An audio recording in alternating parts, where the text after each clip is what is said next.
All right. Now the other thing, you have a website, and you keep people up to date with what you're doing in terms of programming and everything.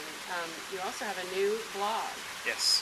and there was a lot of speculation on Twitter about whither Devin Faraci of Chud, where was he going to go? And it turns out you grabbed him, and I'm curious to know the backstory on how this came about.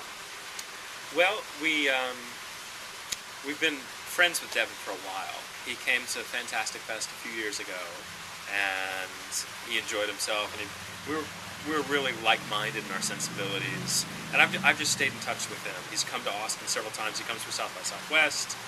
He's been coming for the last couple of years to Butnumathon, which you referenced before, Harry Knowles' 24-hour birthday movie party. And I don't know, over the course of just talking about where he was and what he wanted to do, it turned out that he felt like there was a ceiling maybe with Chud, or there was a certain aspect of his personality where he wasn't able to express it. And as we were expanding, we realized that it would be really nice to have an online presence, if you will, that not necessarily, we're not controlling it by any stretch of the imagination. Devin has complete autonomy. He can do whatever he likes. He can say bad things about movies if he likes. It's his voice.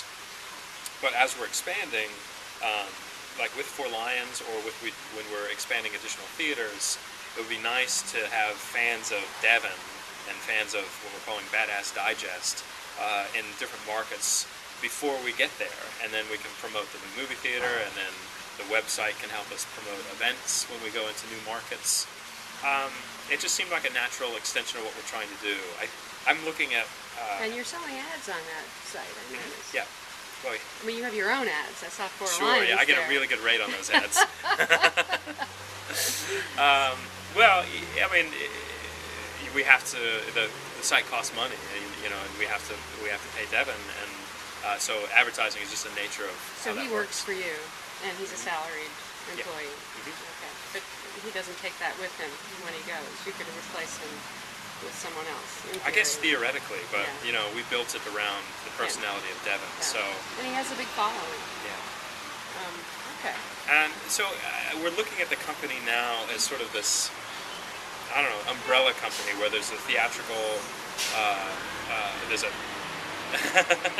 lots of trucks.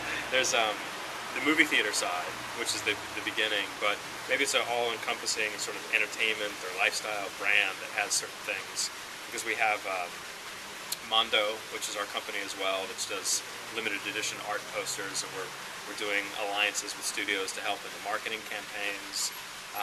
And with Four Lions, there's possible distribution. So they're all somewhat interconnected to a certain extent.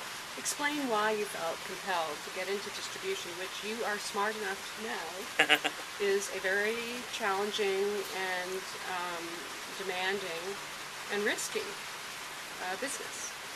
Yes, it is. It's funny because I remember telling myself years ago that I would never get into it. So something must have been compelling enough. Well, I think with Fantastic Fest and me getting to get a little bit behind the curtain on how the sales cycle works with movies and looking for films for the festival, I've seen so many films that have come and gone and never found a home. I know. Or they found an inappropriate home, and it's just nobody really gets to know about them. And there's beautiful, wonderful films made all over the world, and for whatever reason, the indie film distribution scene is not what it was from the early 90s, where I was starting to get passionate about movies. And so I thought, with the growing community of Fantastic Fest and the growing brand of Alamo Drafthouse, if we can have people that are loyal to us and trust our curation, then maybe we can pick up some films and put them out there in some way and give them an appropriate life in the States. I mean, I don't think we're ever going to be to the point where, we can't compete with the Weinsteins and the Sony Classics and things like that. So I think we're looking for the orphans of the film world. Where how many do you think you would release in a given year? Well, release I think means a lot of different things, because if we're talking about where theatrical is not really that big of a component, where maybe it's just theatrical through the Alamo theaters where I can control the costs of getting the word out. Is that the concept? I think so, yeah. I So mean, the 9 theaters, or however many there are, eventually would be it. And if you were in New York and LA, you could have a New York and LA run. Exactly. Now, is this something that could be imminent?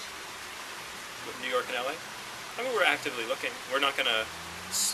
We want to make it happen. I mean, there's some theaters in Westwood that are looking sort of bedraggled, as There I are. recall.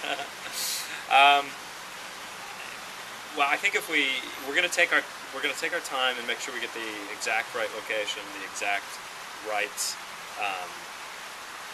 space, because I don't think we're gonna go into. There's lots of really interesting theaters in LA that are single screen or 2 screens, and those are really, really hard because it's all your eggs are in one basket. You make one bad decision in a month, and that month is catastrophic. So you really need to get 4 to 6 screens so you can have a diverse offering. So I think that's what we want to do when we open. So it might take a little bit, but we're actively looking. Good. And on the flip side of that, I think there's some films that have gone through Fantastic Fest, for example, which are smaller foreign language films, which have a limited audience anyway, but that we can maybe offer iTunes and Burn on Demand, kind of a smaller profile release into the United States. And Explain what that means, iTunes and Burn on Demand. well, so iTunes is probably obvious. I mean, this is launching something on the Yeah, iTunes Burns platform. World, right. Yeah. And Burn on Demand is an Amazon.com service where there's a cost associated with making a master of a DVD and also marketing that and getting it into whatever it's Walmart or Best Buy. And there's a danger because you can push it out there, and if it doesn't sell, you're liable for all the returns. So it's a very, very risky business to press plastic and make a DVD. But Amazon offers a service where you can basically, with Burn on Demand, means they will burn it like a DVD-R after the order's been placed. So there's no inventory, there's no waste. It's a cheaper process. And to they'll do. deliver it. Yeah. So you have the distribution mechanism, and albeit maybe since it's a DVD-R, it's maybe not. It's a little bit more compressed than if you're making a glass master for the DVD. But for these types of films, I think it's more important to simply get the film out there and have a distribution channel so it can get out to the public.